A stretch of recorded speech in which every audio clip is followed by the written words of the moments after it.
Sudarlun Polres Aceh Tamiang menambah hadiah sepeda motor dari 1 unit menjadi 2 unit untuk masyarakat yang beruntung setelah menjalani vaksinasi.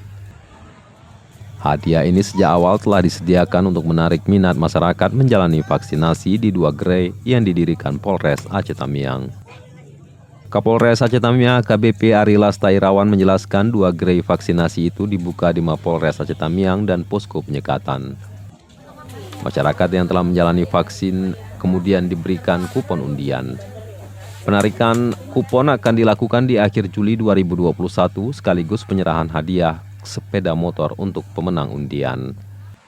Kabak Ops AKP Abdul Muin menambahkan operasi penyekatan yang berlangsung hingga 20 Juli ini telah berdampak positif karena menumbuhkan inisiatif masyarakat untuk divaksin.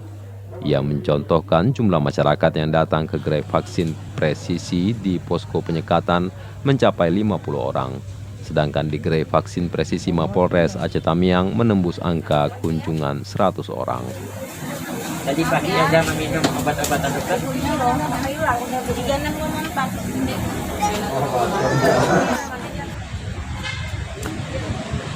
Dari Kuala Simpang, Rahmat Wiguna, Serambion TV.